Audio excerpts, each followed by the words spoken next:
Okay, this is going to be our first video in our electromagnetic induction series here. In this set of videos, we're going to be covering chapter 29 from the textbook, and in this first video, we're going to be looking at sections 29.1 and 29.2 from the textbook. We're gonna talk a little bit about some induction experiments, sort of what we would expect to see in the lab if we were playing around with these coils and magnets. And then in section 29.2, we're going to talk about Faraday's law and take a look at how we can use that. This video might be a little bit longer.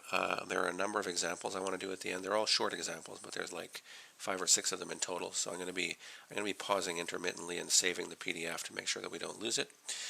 But we can get started here. So to start off with, we're looking at section 29.1, and we're looking at some experiments. Okay, so to begin with, if we went into the lab and we pulled out a coil of wire and connected one end of the coil of wire to one end of our ammeter, and then another end to another end of the ammeter, and then we started playing with a magnet or a coil of wire that had some current running through it close to this original coil, we would notice the following things here. Okay, so in diagram A, we can see that we have our coil of wire hooked up to our ammeter, and then we're going to hold a stationary magnet, well, a permanent magnet stationary close to it. Oop, hold on, let me just fix this. Okay, so we're going to hold a permanent magnet close to our coil of wire, and we're going to hold it stationary there. If we hold it stationary, we're not going to notice any current running through the coil of wire. Okay, but if we start to move this magnet, let's say we move the magnet up and down close to our coil of wire, like we see in image B here, we're going to start seeing the needle on our ammeter jumping around, and it's going to move back and forth, sort of in time with us moving this permanent magnet up and down. If we now replace the permanent magnet with a coil of wire that has current running through it, and let's remember, what does this current running through it do? Well, this sets up a magnetic field, right? So in many ways, this coil of wire that has current running through it acts like a permanent magnet. If we start moving this coil up and down close to our coil that we have sitting below it here, we also see the needle on our ammeter start moving. And finally, if we place this secondary coil inside our primary coil, and then we simply use this switch to pulse the current on and off going through our smaller coil, we also see the ammeter jumping back and forth in time with us turning this thing on and off. Okay, so this is pretty interesting. We're not sure yet exactly what's happening, but we can start to kind of get a feeling for what's going to happen every time we have our magnetic field changing. It seems to induce a current in our coil. Okay, and so that's going to be sort of the phenomenon that we're going to be taking a look at here, and we're going to generate an expression for how this works, and that's going to end up becoming what we know as Faraday's law. Okay, so let's take a look at the following setup here. So we have this nice setup here. We have an electromagnet that we can control the magnetic field in it. So we have this B here in this big gray box setup that we have here. Then we introduce our coil of wire. We have a number of turns here, and again we hook this thing up to our ammeter, right? And so we can now play with either the dimensions of our coil. We can play with how many turns our coil has in it. We can change its orientation in relation to the magnetic field. We can also change the intensity of the magnetic field and stuff. So we can try a lot of different things here. And if we play with this setup, we're going to see the following. So I copied this table directly out of the text here. And so we can see that, well, this is what we would see. Okay, so if we were actually playing with this thing, where there is no current running into our electromagnet, right? So when we don't have, so when B is 0, so let's say we turn off this big gray outer box here and B is 0, if we see that, then, okay, well, they're calling it a galvanometer here, which is basically just an ammeter, and there's some intricacy to it. It kind of gives you like an ammeter setup in a, basically with a needle that's going to jump around if there's current flowing through your ammeter. But we can just think of this as an ammeter. Don't worry too much about that. They have more discussion about this in the text, but it's not important for our purposes. So back to what's happening here. If we have a magnetic field equal to 0, if we turn off the magnetic field and there's no magnetic field, then there's no current shown on our meter. Okay.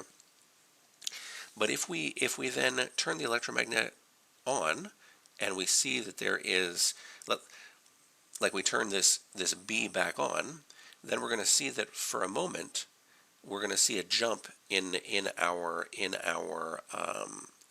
current going through the loop. Okay, but as soon as B levels off, like once we turn on B, we're going to see this thing jump.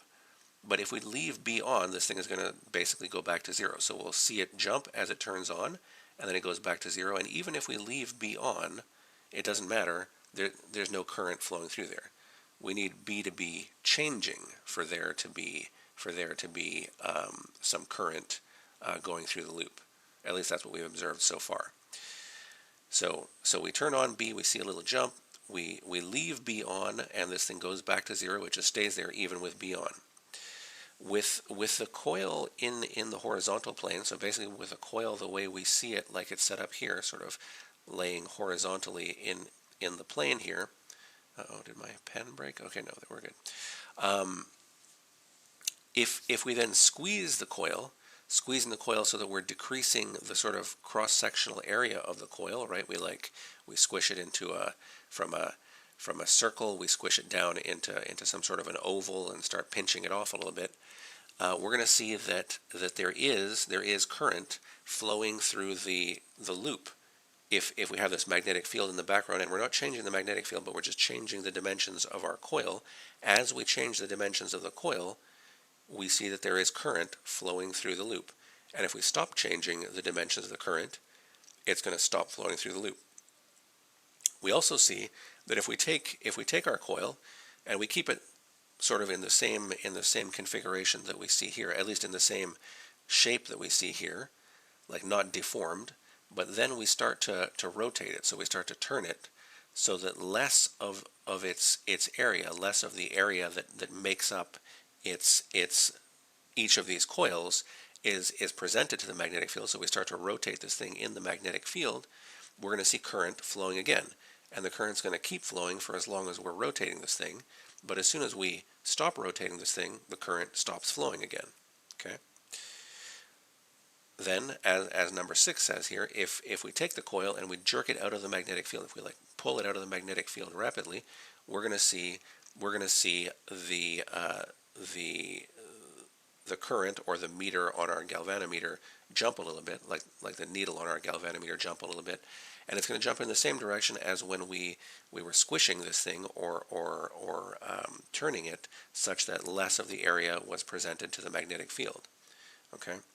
Then, if we have this thing sitting in the magnetic field and we turn off our magnetic field, again, we see current go through the coil, and then it returns to 0 quite quickly after that. Okay. We also notice that the faster we do any of these changes, the more current we see, the further the needle jumps on our ammeter. Okay. And so we can see all this stuff happening. If we then repeated this experiment for a different material, we basically have the same shape, but we change for a different material. Let's say we had copper to begin with, and we change to some sort of an insulating material. Doesn't really matter. We're going to see that we no longer get the current, but we're still going to have the sort of EMF across this coil. Although it won't be a coil of wire anymore, it'll be a coil of some insulator or something, right? But we're not going to see any current going through it, so our galvanometer is not going to show us any amperage going through this thing, but we are going to see that there's still an EMF across the two ends of our coil. Okay, so sort of what's going on here? We can kind of see that we can. Well, basically, what we're seeing here is that as we change the magnetic flux going through each of these loops. So let's say we have a coil with n loops. As we're changing the magnetic flux going through the area presented by these loops, we're getting an EMF across the loop, and some current is being induced in the loop. So we have an induced EMF and a corresponding induced current running through the loop. Okay, and this is all because the magnetic flux is changing. So we only observe this induced EMF or induced current when the magnetic flux is changing, not when there is or isn't a magnetic flux, but only when the magnetic flux is changing do we see this current flowing, and so therefore there was an EMF induced across the loop. Okay, so let's take a little more of a look at what's going on here. So that was sort of just the introductory sort of experiments that we could do, and if we had, like if we were doing these face-to-face, or if I had time to set up an experiment in my home here, I could sort of show you guys, if we had a loop of wire and some powerful magnets, sort of how this works. But for now, we're just going to have to sort of settle for reasoning it through. And the line of reasoning has led us to a point where we're saying, well, it must be the changing magnetic flux that's causing this induced EMF and therefore this induced current. Okay. And so if we kind of take this idea, this is going to lead us to what's called Faraday's law, and this is what we're looking at in section 29.2. And so let's remember sort of how magnetic flux works, and then we're going to talk about Faraday's law specifically. Okay, so for some infinitesimal area, our dA here, in a magnetic field B, the infinitesimal magnetic flux, so d phi b, right, through that area is going to be given by the expression that we see here. Okay, so we have some infinitesimal contribution to our magnetic flux. That's going to be equal to b dot some infinitesimal area, so b dot dA, right? And we know that we can rewrite this as the part of b that's perpendicular to a, right? So we have, well, to each of these dAs, I guess we should think of it in case we have to integrate over the surface. And we can also write it as b dA cos phi, where phi is the angle between our b and each of our dAs, okay? And so if we did have to find the full flux over some surface, we could integrate, right? And we would have to integrate if b was not constant, and sometimes we're going to run into b's that are not, oh, I shouldn't say constant, I should say uniform. So if b is not uniform meaning that it's the same at every point in space over all of A, right? If b is the same at every point in space over all of A, then we don't really need to worry about doing this integral. We just need to worry about doing the dot product and so forth. And we're going to talk about that a little bit as we go down here. But so we see a surface here where we don't have a flat surface. Maybe b is not constant, and so we have to be worried about the dot product between b and dA for every infinitesimal area dA. And we have to be careful about what b is at every point. So we need to do that integral and integrate over the whole thing. And if we do that, we will find our magnetic flux, right? And this is all sort of a reminder. We didn't talk an awful lot about magnetic flux because it wasn't super useful at the time, but we talked a lot more about electric flux, and this is an analogous situation. They're basically calculated in the same way. So we want to kind of use those ideas. And here we're going to see that our magnetic flux, or at least the change in our magnetic flux over time, is what leads us to Faraday's law. Okay. And so if we have a uniform B, so if B is uniform over some flat A, right? So if we have a nice flat smooth area that we're dealing with, and our B doesn't change for different points on that area, then the whole thing becomes much easier, and we don't have to do the integral. We simply end up with an expression that looks like this. Our magnetic flux is equal to B dot A, and we can rewrite that as BA cos phi, where phi is the angle between B and A. And again, this becomes even easier if B and A point in the same direction. So phi is 0, cos of 0 is 1, and we simply end up with a BA, right? So here we have our A pointing in the same direction as B, and so B dot A simply gives us BA, right? Here we see another case where again we have a uniform B and a flat A, but there is an angle now between B and A, and we need to consider that angle, so we use this expression. And here where A and B are perpendicular, we get 0, right? There is no magnetic flux through the surface. The surface is just a line when you look at it from the direction of B, right? Okay. And so as is usual for these problems where we're dealing with surfaces, if we have an open surface, and by open surface I mean not a closed surface, not something that encloses some volume of space, but instead is just like a plane like this, or something that's not closed, we're free to choose between two possible directions for our A, right? Like in all of these, we could choose A in the direction shown, or we could choose it in the exact opposite direction, right?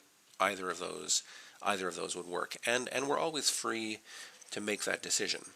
But once we've made the decision for a problem, when we're working on whatever problem, once we've made the initial decision, we need to stick with A being in that same direction, because we're going to start making choices about different signs that are going to tell us sort of what direction different EMFs, different currents are going to flow, different things are going to happen, and we need to stay consistent with our choice of A, right? So choose A how you want when you're setting up the problem, but once you've chosen it, stay consistent with it, okay? Okay, so basically now we're just going to take the discussion that we had in the previous section in 29.1 and turn it into an equation, and this equation is what's known as Faraday's law. Okay, so we already said that our induced EMF and our induced EMF is similar to our induced current, right? Our induced EMF is going to drive our induced current. So we're going to calculate the induced EMF, and then we can calculate whatever current we want from that using V equals IR, right? But in this case, it'll be our EMF is equal to IR. So Faraday's law simply states that our induced EMF is equal to negative the time rate of change of our magnetic flux. Okay, so d magnetic flux by dt, and it's the negative of that. So let's not worry about this minus sign yet. Okay, so we're going to deal with that minus sign in a little bit, but for now we're just going to sort of do one example, and we're not going to concern ourselves with the direction of the EMF. We're just going to look at the time rate of change of our magnetic flux and sort of do an example with that. Okay. And again, the minus sign does account for the direction of the EMF, but we'll discuss that in a second. There's another right-hand rule that we can use to sort of solve for that direction. Okay, so this is the first of a bunch of examples we're going to do in this video. They're all kind of short, but looking at these just a few minutes ago, these slides, I think I left myself very little room. Yeah, so I'm going to try and write really small, and we'll see how it works out. I'm also going to be, as I mentioned, pausing to not lose the PDF here. Okay, so this is example 29.1. This is EMF and current induced in a loop. Okay, so the magnetic field between the poles of an electromagnet, like we see in the picture that we have down here. Maybe I can get this on here. Is uniform at any time. Okay, so it's uniform all the time, but its magnitude is increasing at a rate of 0.02 Tesla per second. Okay, so we have this magnetic field. It's the same everywhere around the loop here. It's the same everywhere on the whole disk, but it's changing everywhere at this rate of 0.2 Tesla per second. Okay. The area of the conducting loop is given to us 120 centimeters squared. The total circuit resistance, so the resistance of everything, including our ammeter or our galvanometer, however you want to call it, is 5 ohms. Okay, and what we want to do in part A is we want to find the induced EMF and the induced current in the circuit, And then in part B, we want to answer if the loop is replaced by one that's made of an insulating material, what effect does this have on the induced EMF and the induced current? Okay, so let me scroll down here and let's try to answer these. Wow, that's not a lot of space. Okay, so I'm going to try to write real small here. So let's remember our B here is uniform. Okay, and so we don't have to worry about integration. We have B the same everywhere. It's changing in time, but it's not changing in space. It's uniform over the whole disk. Okay, we're also told that dB dt, right? So that the magnetic field, we're told, is changing in time, and we're given that rate of change. We're told that it's 0.02 Tesla per second, right? We're told the area of our coil. So we have A is equal to 120 centimeters square, which is 0.012 meters squared. Okay. And we're then finally also told the resistance of the whole setup, that's going to be 5 ohms. Okay. And so in part A, we're looking for the EMF, the induced EMF across our loop, and we're looking for our induced current. Okay. So the first thing we need to get, well, let's start off by just writing down the equation. Okay. So for part A, we know that we're going to want to use, so there's going to be a minus sign, right? It would be this expression here, but let's not worry about this minus sign for now. We're going to talk about where that minus sign comes from afterward, and the minus sign just ends up giving us the sort of direction around the loop in which our induced EMF and so our induced current, if one is flowing, is going to flow, right? But so we can see that from this we're going to need the magnetic flux, right? We need to take the time derivative of our magnetic flux. We know that our magnetic flux can be written like this.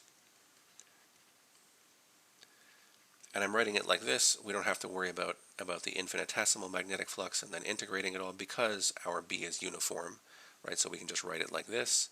And because we have our B and our A pointing in the same direction here, we can see that we've chosen an A that goes straight up and our B goes straight up. So they're parallel. And so this is really just going to end up giving us this expression here, right? We just know this is going to end up being BA, okay? And so we can simply substitute in this expression for the magnetic flux into our expression for our EMF. And so we're going to get EMF is equal to, and I'm dropping the minus sign again, is going to be equal to d by dt of BA. But our area is not changing in time, right? So we can pull that A out, and this is just going to be equal to A dB by dt. And we're given what dB by dt is, and we're also given what A is, right? So we can simply solve for this expression here. We're just going to substitute in the values. Our A is simply 0.012, and our B, well, our dB by dt is going to be 0.02 Tesla per second, right? So if we do this calculation, this is going to end up giving us an induced EMF equal to 2.4 times 10 to the minus 4 volts. Okay, so that is our induced EMF. Again, this could come in with a minus or a plus sign, and that would tell us the direction, but we haven't talked about that right-hand rule, so we're not going to worry about that yet. Now let's say we wanted to find the current, which we do for this question. Well, V equals IR is simply going to tell us that I is going to be equal to our EMF over R, right? And we have our EMF. We just calculated that. Our R we're given. It's 5, and so we can do that calculation. It gives us an induced current of 4.8 times 10 to the minus 5 amps. Okay, so that's our induced current. Now, in part B, we're asked what happens if we replace this conducting coil, this stack of loops, with something that doesn't really conduct, right? Let's say we replace it with some sort of an insulator. Well, the EMF is going to remain the same, right? We're still going to have a potential difference across this loop, but no current is going to be driven through this, right? Now sort of why is this, right? So our EMF is going to be the same. We can see that it's going to be the same because nothing about calculating our EMF had anything to do with resistance, right? Only when we started to talk about our current did we need to use our resistance. But before that, the resistance didn't enter into that. When we're replacing our conducting loop with an insulating loop, basically what we're doing is we're taking our R and we're driving it to infinity. So our EMF remains the same, but I is equal to our EMF over R. If R goes to infinity, then clearly this means that I drops down to 0. So maybe I'll do it like this. I goes to 0. Okay? And so while we still have the same induced EMF across the loop, now that it's an insulator, we no longer have current running around the loop, right? And so that's sort of just a quick example of how we could use Faraday's law without that minus sign in there. Now let's talk about the direction here. So how do we use that minus sign? Okay, so the direction of our induced EMF. We can find the direction of this induced EMF or current, because our induced EMF is going to drive a current, and so the current's going to flow in the same direction as our induced EMF. We can do this, and maybe I shouldn't say it as a general. I mean, in general, you're going to find that that's the case. You could set it up so that it doesn't, right? You could set up an EMF and then drive a current up the other way, but basically this is the direction that our current will tend to flow. We're really calculating the direction of our EMF, and the current will tend to flow in that direction. Okay, so we can find this direction simply by using the equation that we have above and a few simple rules here. So we're going to start off by defining a positive direction for our area, and we already did that in the problem above, right? We introduced this as our positive direction for our area. Okay, so that's the direction of our area. Then we're going to use our area vector and our magnetic field vector to find our magnetic flux, right? So we find the magnetic flux, and then we're going to find out if the magnetic flux is changing in time. So we calculate phi b, and we calculate d by dt of that magnetic flux, and we're going to see what their signs are. Okay, so we do that, and then we're going to employ this right-hand rule. But first, let's just note that for a d phi by dt that's greater than 0. Okay, so for a positive value for our time derivative of our magnetic flux, the induced EMF is going to be negative. Okay, and that's why we have this minus sign snuck in here, right? So if this is positive, it gets hit with this minus sign, and the induced EMF is negative. Okay, so if that's the case, then we have a negative induced EMF, and if we find that this is negative, then our EMF is positive, right? So vice versa is the sort of rule if it's the other way around. Okay. Now we use this right-hand rule to determine a direction of the induced EMF. Okay, the sort of positive direction. So you basically place your right hand in such a way that your thumb is pointing in the direction of A. Okay, then you curl your fingers around. If the induced EMF is positive, then it goes in the direction of your curling fingers, right? So let's say, for example, well, you can see sort of by the way they've drawn these, and I kind of made this a little smaller than I wanted to here, but you can see here that we have a positive flux, okay, and let's say the flux is increasing, becoming more positive in this direction. You can kind of see they drew it by like first having a darker blue line and then The lighter blue line means that that's what it's going to become in a little bit of time, so it's increasing, so it has a positive value. Then our induced EMF is going to be negative, and it's going to go against the direction of your fingers. Okay. If you had that same magnetic flux, but it was decreasing, so it gets smaller over time, then your time derivative of your magnetic flux is going to be negative, and so this means that your induced EMF follows the direction of your fingers, goes in this direction, right? Your fingers curl in this direction, the EMF goes in that direction. Okay, so this is how you would use the right-hand rule to sort of work with finding the direction. Okay, so for the example that we did above, we did this example where the sort of positive EMF would be directed counterclockwise if we viewed the loop from above, right? So we can see here that if we put our hand our right hand such that our thumb is pointing in the direction of A, and our fingers are curling in the direction of kind of like this, right? And our magnetic flux is increasing, right? Because we had a positive value for our time rate of change of our magnetic flux.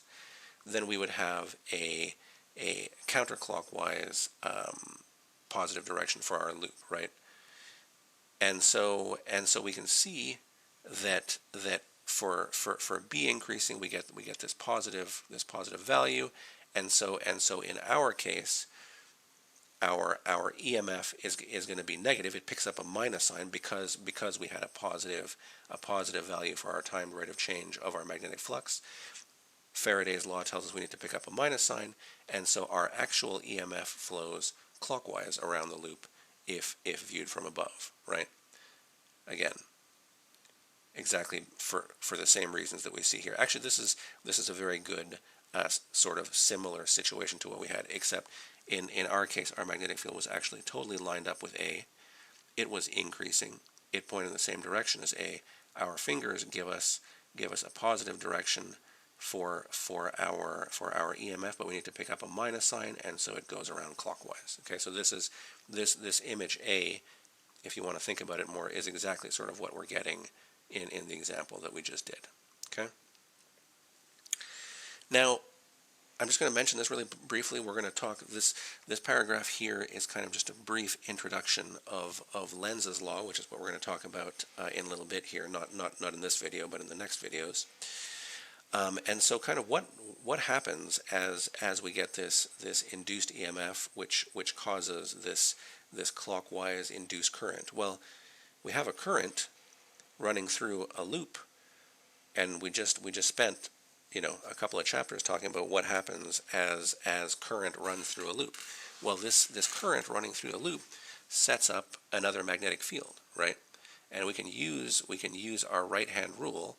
We can see that if we go back to this diagram up here, and we have our current running clockwise around the loop here, if we use our right-hand rule, we can see that it's setting up a magnetic field that kind of goes like this, right? So we're getting a bunch of magnetic field kind of pointing downward through our loop, right? So this kind of tendency for our induced quantity to do the opposite of whatever it is that induced it is what's going to lead us to Lenz's law. Okay, Lenz's law states that any induction effect tends to oppose the change that caused it, right? And so we're going to look at this more in the upcoming sections here, but let's just be aware that this is going to be an issue, right? Because we're going to have one magnetic field set up, and yeah, it's changing in time, and so we're inducing this current flowing through our loop. But as the current starts to flow, it sets up its own magnetic field opposing the original magnetic field. So there's going to be some interplay between the two of these. But we'll save that discussion for the next sections, and we'll keep moving here. So one final note: everything that we've sort of discussed so far, like the Faraday's law that you saw there, this is for a single loop, right? But if we have a coil that's made up of n turns, like let's say we have a whole bunch of loops stacked on top of each other, well, we just need to multiply the whole thing by n, right? Superposition tells us that we can just add these all up. Each contribution from each loop just gives us a multiple of n for however many loops we have, right? And so we get this expression for some coil with a number of n loops. Okay, that's our induced EMF is going to be equal to this quantity on the right here. Okay, so now we've made it to the point where I'm going to do a number of examples. So this is where I'm probably going to start pausing and saving because I don't want to lose all the writing that I have here. Maybe I'll do the first one and then I'll pause and save this. Okay. So what do we have going on here? We want well, this is 29.2 from the text. We're looking at the magnitude and direction of an induced EMF, okay? And so now we're going to do the full-blown sort of calculation with the minus sign. It's not a big difference. It's basically the same thing, and now we know how to use that minus sign because we know about the right-hand rule. Okay, so we have a 500-loop circular wire coil with a radius of 4 centimeters. It's placed between two poles of a large electromagnet. The magnetic field is uniform. Okay, so it's uniform. It's the same everywhere inside there, but it's not necessarily not changing in time, right? We're going to need it to change in time for there to be some sort of change in magnetic flux. So the field is uniform. It makes a 60-degree angle with the plane of the coil, and it decreases, so it's decreasing at 0.2 Tesla per second.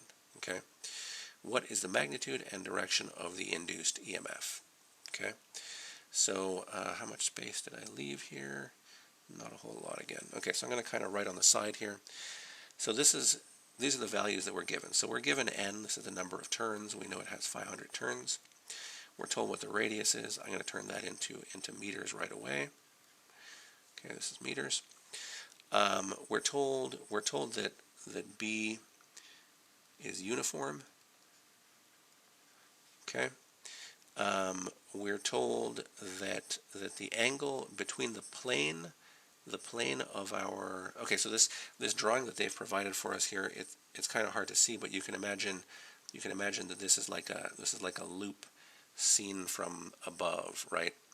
And so the coil is really like a bunch of wires wrapped around tightly like this, right? You can't quite see it from this angle. They would all be like laying on top of each other, but there's sort of some area, you can see our area vector points out of it, so this is really the plane of that loop, and there's 500 sort of turns in this single little dot that goes around. Okay, so we're told there's a 60-degree angle between the magnetic field and the plane of this thing, but we don't really care about what the angle between the magnetic field and the plane of our coil is. What we care about is what the angle between the magnetic field and our area vector is, right?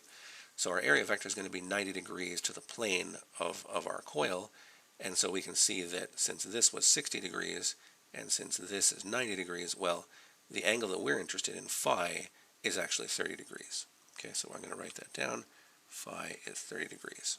Okay, and then we're also told that the time rate of change of our magnetic field, of the magnitude of our magnetic field, is negative. It's decreasing, and it's 0.2 Tesla per second.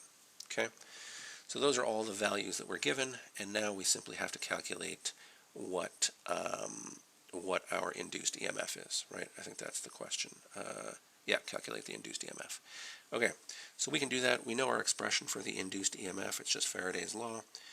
Now with our number of turns sort of rolled into it. So we're going to have negative n d phi b by dt. Okay, and we also know this expression for our magnetic flux is simply going to be Ba cos phi. Okay, and so we've written it this way again because we don't need to worry about integration. It's a uniform magnetic field, and it's going to be written in this way. Even though it starts off as a dot product, we know only the angle between the two matter because we don't have to worry about this integration, right? We're I guess I can sort of just substitute these two in together. So let's just jam this expression into here, right? So what does that end up giving us? That ends up giving us our induced EMF is equal to minus n d by dt times all this stuff here, or I mean d by dt applied to all this stuff here. So BA cos phi. Okay, so this is great. We can simplify this a bunch though, because we're taking the time derivative of a bunch of these variables, but a lot of these things aren't changing in time. Our phi is not changing in time, so our cos phi is not changing in time. Our area is not changing in time. Only B is changing in time. So we can rewrite this. This is going to end up giving us minus n, and I'm going to pull that other stuff, or I guess I'll just put it together like this: dB by dt, then A cos phi.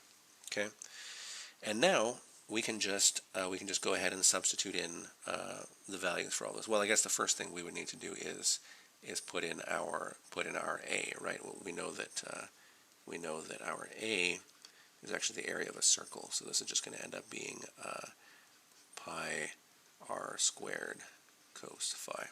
And now we actually have all these values up here. We know what n is, we know what dB by dt is. It's given to us here, it's a negative value. Pi r squared we can grab from up here. We know what phi is, we can take its cosine.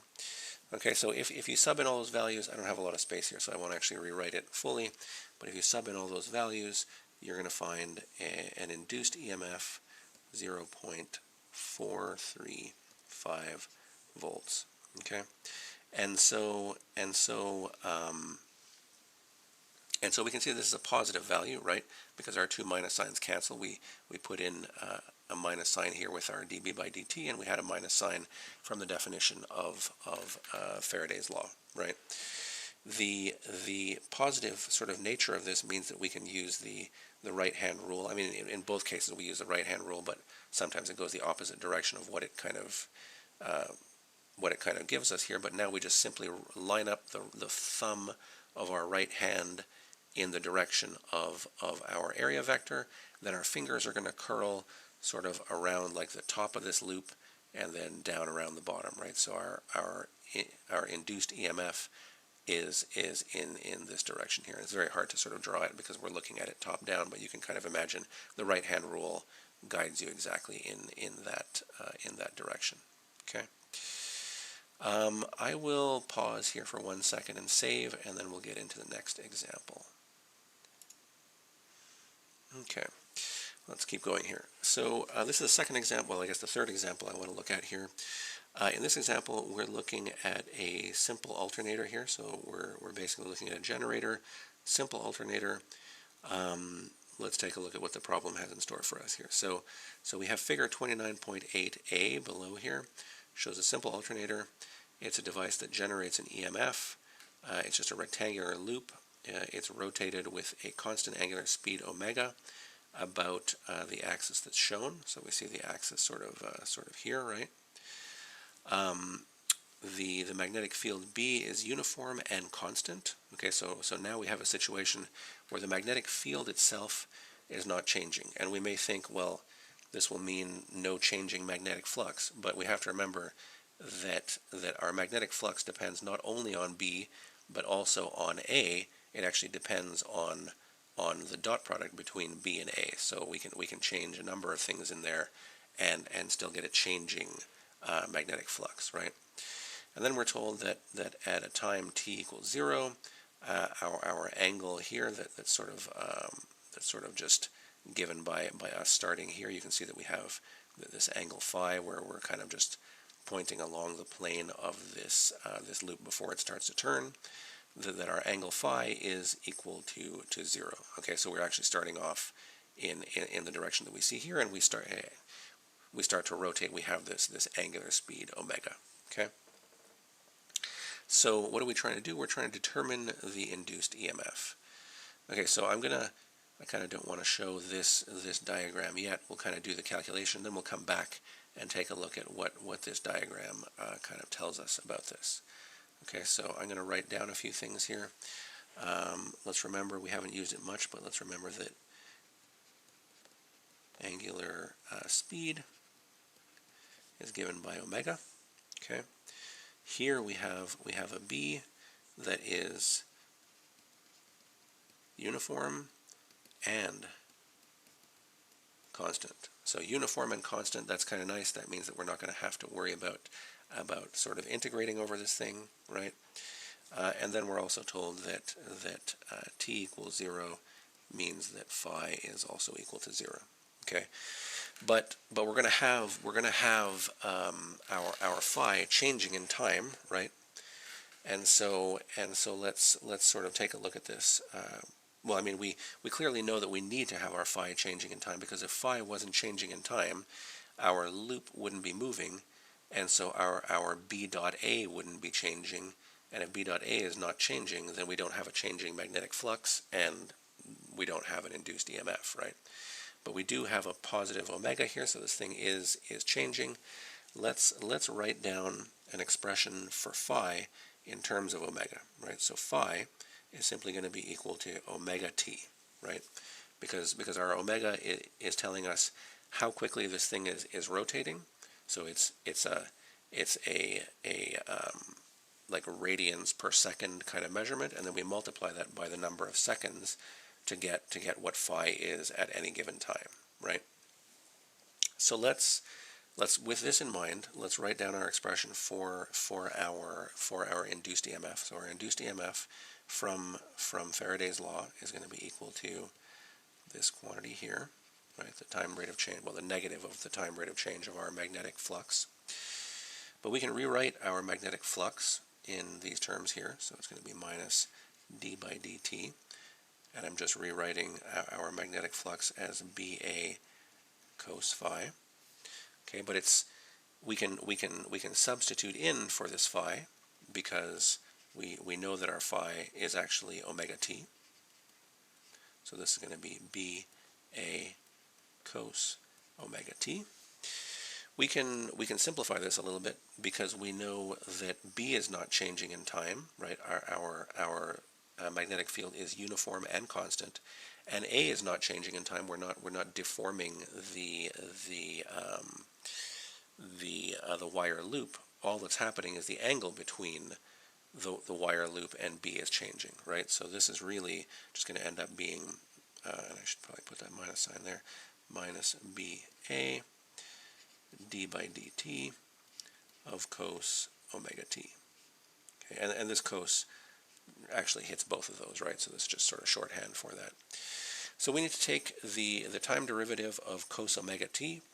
If we remember the chain rule and sort of how all this works, we can simply do that. The derivative of cos, the way I remember it is I just remember that the derivative of cos is sine with a minus sign. Then we have to take the derivative of the inside too, right? So we end up with a minus BA. Then we're going to have an omega from the derivative of the inside, then a minus sine omega t left in here. We can clean this whole thing up. The two minus signs are going to end up canceling, and we're going to end up with an expression omega BA sine omega t. Okay, and that is our induced EMF. Let's now go back to this diagram, and it's very, very small, but we can kind of see what's going to happen here. Okay, so we can see at first, let's say we have our we can imagine this thing rotated 90 degrees, and it's kind of pointing straight up and down. Well, our loop is pointing straight up and down, okay? And it's rotating in this direction here, so then it rotates 45 degrees. Now it's rotated 90 degrees, and so forth, rotating around 180 degrees here, and then all the way to 360 degrees here. So it's rotating around sort of clockwise when we look at it from sort of like the bottom up here. So if we're looking at it like along the axis of rotation here. So what do we sort of see? We see that the maximum magnetic flux happens when the maximum surface is exposed to B, right? These blue lines correspond to our B. So obviously we have the largest flux when the whole thing is getting flux through it, right? It is getting B through it. So maximum flux at this point. And if we look at the derivative of this curve at this point, right? The derivative is just the slope of the curve there. Well, the derivative there is 0, right? And then this thing starts to have less and less flux going through it, right? Less and less flux until at this point right here, there is no magnetic flux because there's no magnetic field through it, right? We can see at this point right here there is no magnetic field lines going through our loop, right? But we can also see that at this point the slope is as large as it's going to get, right? The slope is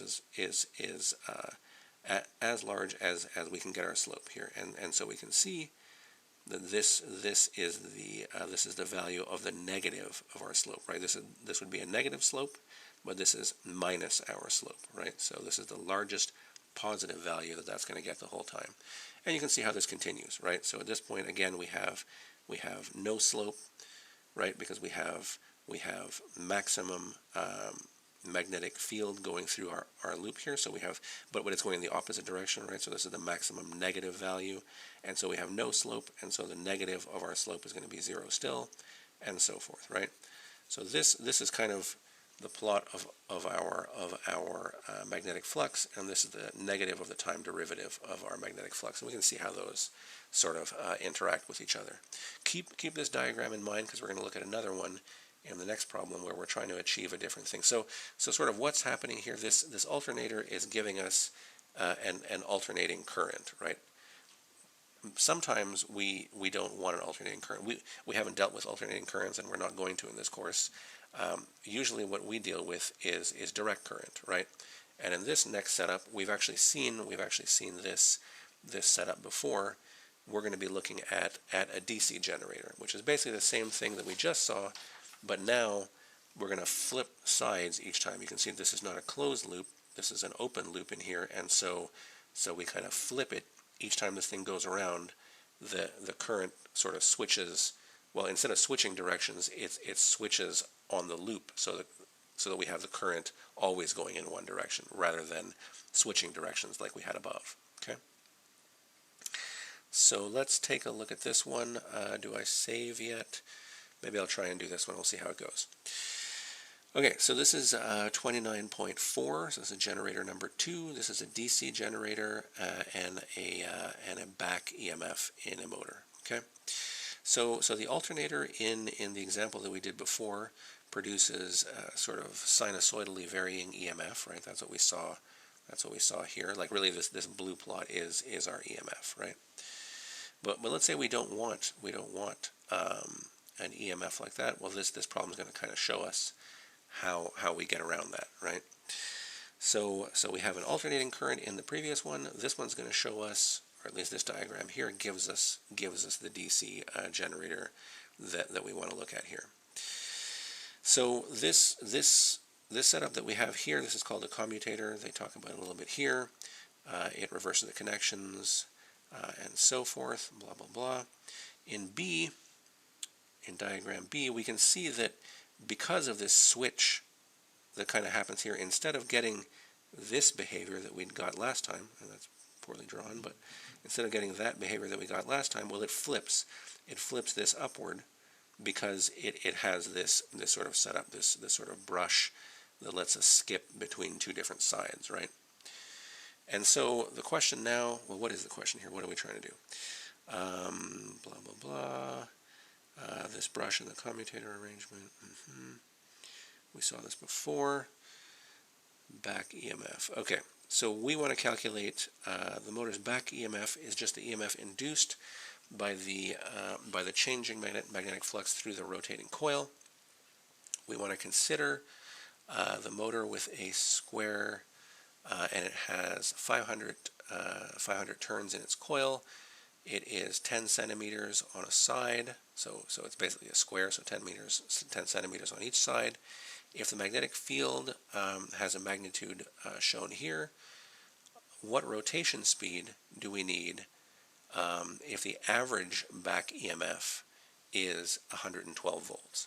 Okay, so this is actually a little bit tricky because we might not know how to get at an average back EMF, but that's what we're going to do here. And I really didn't leave much space for this one either, so well, we'll do our best. Okay, so what's kind of happening here? Maybe the best way to think about this is in terms of the plots, right?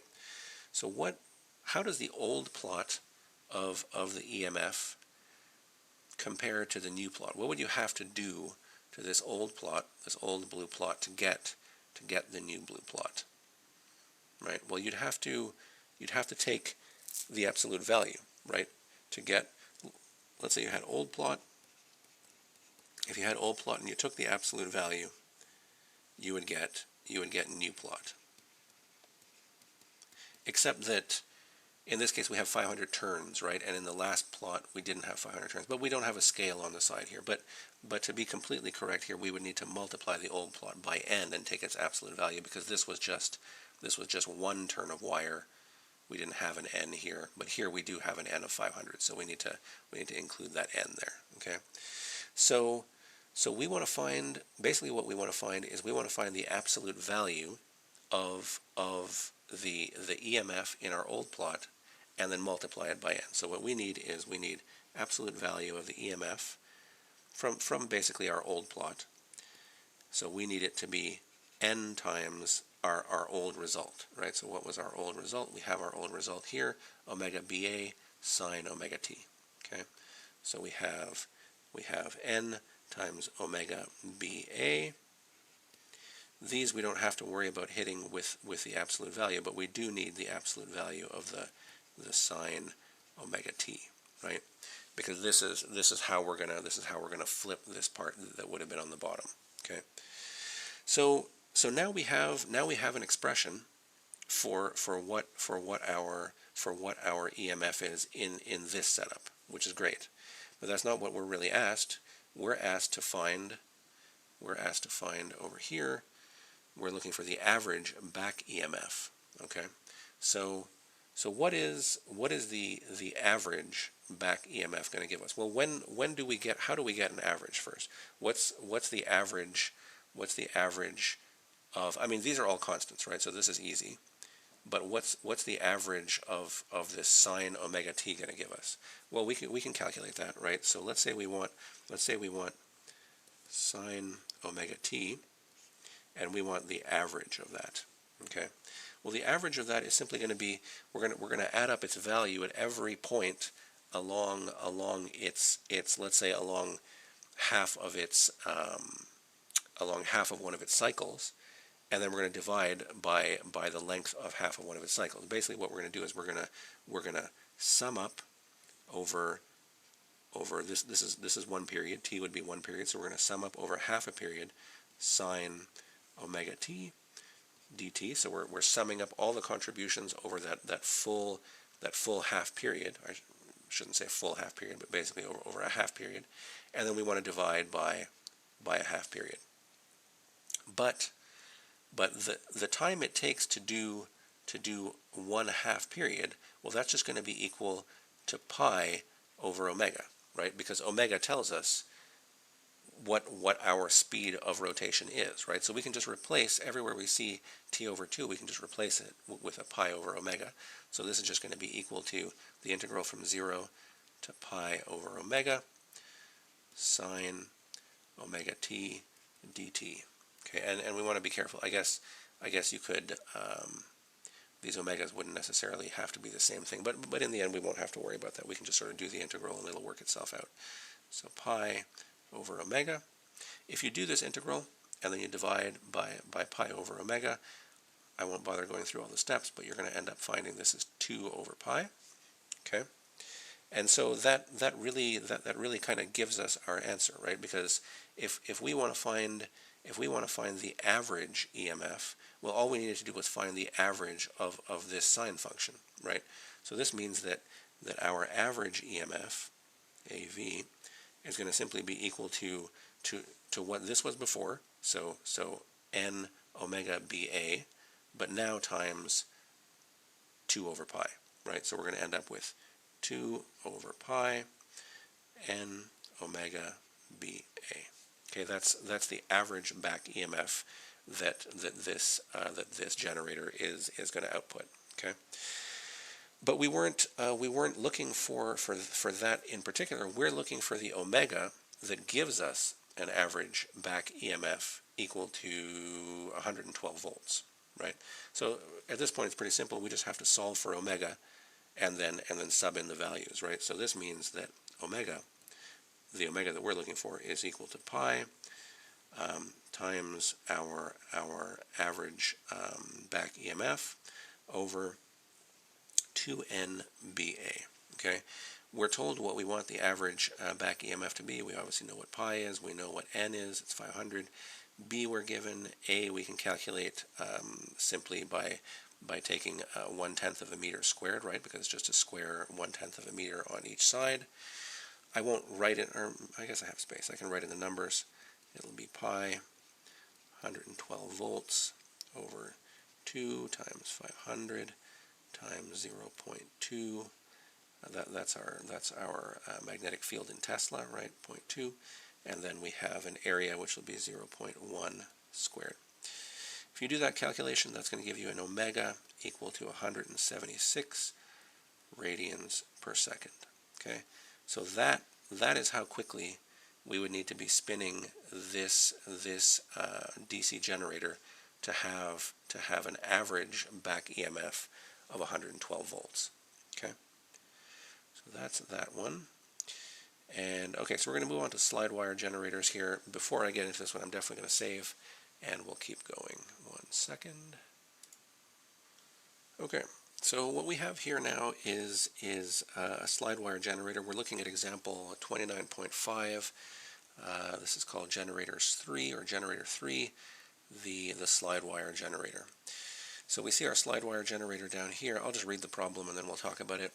So we have figure 29.11 below, shows a U-shaped conductor in a uniform magnetic field perpendicular to the plane of the figure, right? So we have our magnetic field going into the page here.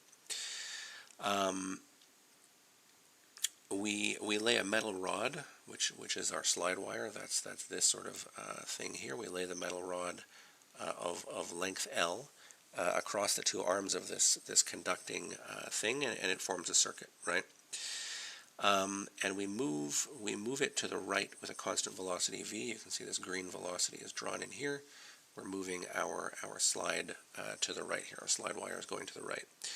This is going to induce an EMF and a current, which is why the device is called a slide wire generator, right? We want to find the magnitude and the direction of the resulting EMF. So I guess the first thing is why is this thing going to induce an EMF, right? We're not changing the magnetic field. We're not changing the orientation of our area to the magnetic field, but what we are changing is the magnitude of our area, right? As we this is basically a loop here, right? And as we move this slide further this way, well, the area is getting larger.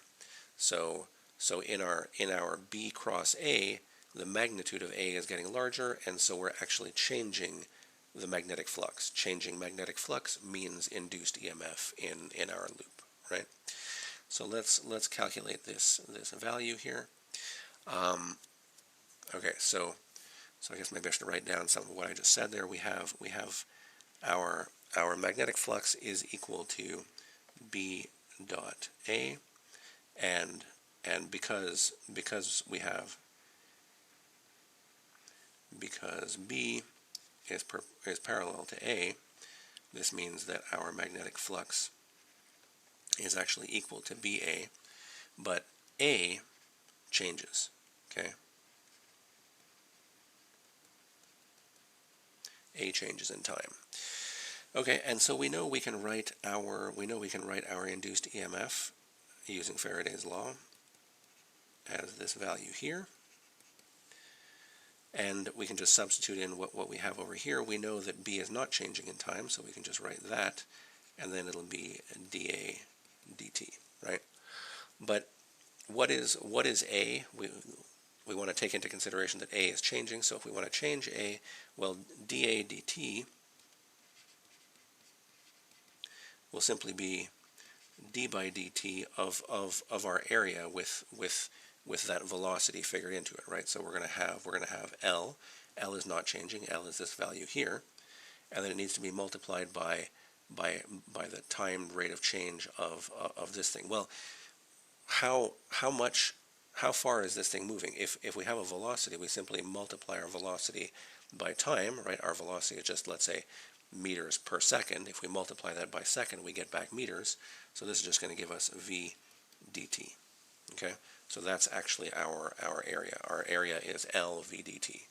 Okay, and so if we take the time derivative of that, well, L is not changing and V is not changing, so only dt needs to be considered. dt over dt just gives us a 1 back, and so this whole thing is just going to be equal to LV. Okay, substitute this result back in here, and we end up with an induced EMF of minus BLV. Okay, so that's our induced EMF, and we want to find the direction of this. We're going to try and use the right-hand rule here to do this. So let's think about this. We've chosen, or at least the people that drew this diagram chose, our area vector pointing downward into the page. This is in the same direction as our magnetic field vector, also down and into the page, right? And so if we line up our thumb with our area vector going down into the page, and we let our fingers curl around, well, our fingers would curl in this direction, right? But we have a minus sign here, right? Our EMF is negative, and so we actually do get the direction that we see here. Our induced EMF goes in this direction, right? And so does our current, which is going to be driven by our EMF here. Okay, so it's basically going to be counterclockwise for our EMF and our current. Okay. All right. So we're going to take another look here in this next example at the slide wire generator, and we're going to look at the power sort of generated, well, sort of dissipated by the slide wire generator, and the power applied to this sort of rod to sort of actually generate the EMF in this slide wire generator. So let's take a look at this. This is example 29.6. And I know the video is getting a little long. This is actually the last example we're going to do in this video, I think. Yeah, it is the last example we're going to do. So let's take a look at this one. In the slide wire generator we looked at in the last example, energy is dissipated in the circuit owing to its resistance, right? So this whole setup is going to have some resistance. Well, okay, so hold on for 1 second here. Oh, I haven't saved, so let me pause and save, and then we'll keep going 1 sec. Okay, sorry about that. Let's keep going here. So okay, so we have our slide wire generator. We know that energy is dissipated in it depending on the resistance of the whole setup. If we simply set the resistance to the full loop here to be some value R, we then want to find what the rate at which energy is dissipated in the circuit, and the rate at which work has to be done to move this rod through the magnetic field, right? We're going to have to do some work to be able to drag this rod through the magnetic field, right? Because there's a force on this thing. We can use our F equals IL cross B to find this force, and we're actually going to look at sort of both of those. So let's get into the example here and see how this goes. Okay, so the first thing, I guess we're going to write down R.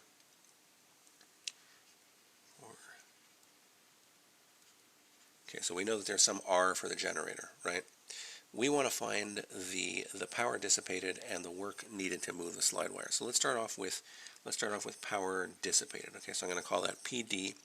The power dissipated in the slide wire generator, we can use the expression from a couple of chapters ago, I squared R, right? This is our expression for power. We have other ones, but this is the one that's going to work best here.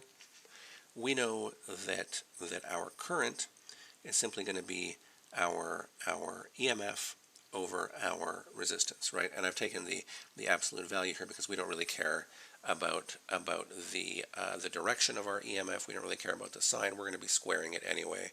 It doesn't really matter, right? We just calculated what the EMF of this setup is going to be. We found that it was minus BLV. Okay. And so we could right away, I guess maybe I will finish it off right away here. I'll just do that calculation. I'm going to substitute this into here and then substitute this into here. We have to square the whole thing. So what we're going to end up with is PD is equal to, I guess I'll just keep the minus sign in there. It doesn't really matter. minus BLV over R. This is going to be squared, right? So this is just me putting this into here and then taking this I and squaring it, and this is going to be multiplied by R, right?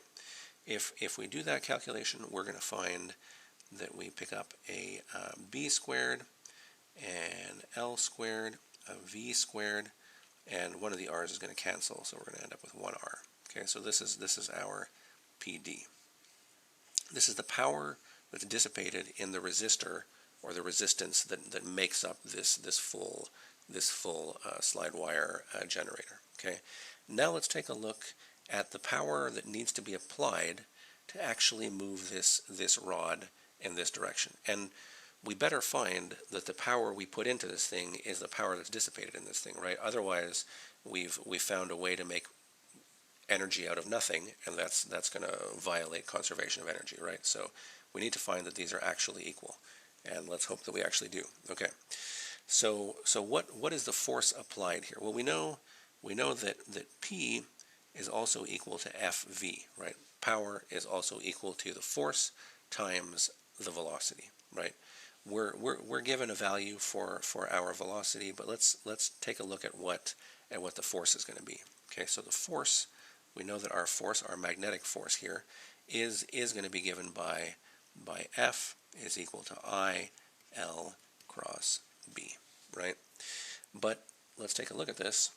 L is really the length of this slide wire here. I won't write over it, but it's basically just this blue arrow here, right?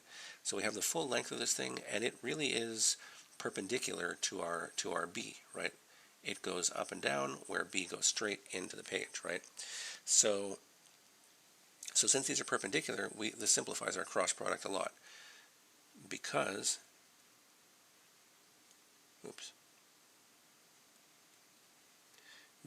L is perpendicular to B. This means that our F, our magnitude of this magnetic force, is actually equal to ILB, right? And so if that's the case, then we can kind of start to clean this up a bunch, right? So we can put in what I is going to be, right? And we know what I is going to be because we know that I, well, we kind of wrote it right here, right? We just wrote down what I is going to be. It's basically going to be this expression here. We're now going to take it at its absolute value, so I can substitute in for I. We're going to get F is equal to, well, just this value here, so BLV over R, and then we still have an L and a B here, right? So L and a B. So let's multiply that through. If we do that, we're going to end up with a B squared L squared V over R, okay? And so this is the force. This is actually the force that we need to apply in the direction of the velocity to counteract this force experienced because we're sitting in a magnetic field, and we have this L conductor sitting in a magnetic field that has I running on it, right? So we know that we can, as I wrote over here, we can write the power as power applied. So I'm going to write that. So PA is our power applied. That's going to be equal to FV. I'm just going to sub in for F here. We're going to end up with a B squared L squared V over R, and we need to multiply by a V. Well, that's just going to end up giving us B squared L squared V squared over R equals PA. And we should find, as we do, that these two are equal, right? So we're not producing energy out of nowhere. What we're doing is we're applying a force. We're doing work on this slide wire generator. We're pulling this thing in this direction, and what it's doing is that's inducing an EMF around the loop here, which is driving a current, and this current is going through a resistor, and so whatever our resistance is like our slide wire generator would be heating up, and this stuff would be dissipating as heat into the environment, right? So we're not violating conservation of energy here. Okay, so that was a long one. Sorry about all the pausing, but I really don't want to lose these PDFs. It's a real pain when this thing crashes halfway through. So we'll leave it there, and I will see you guys in the next one.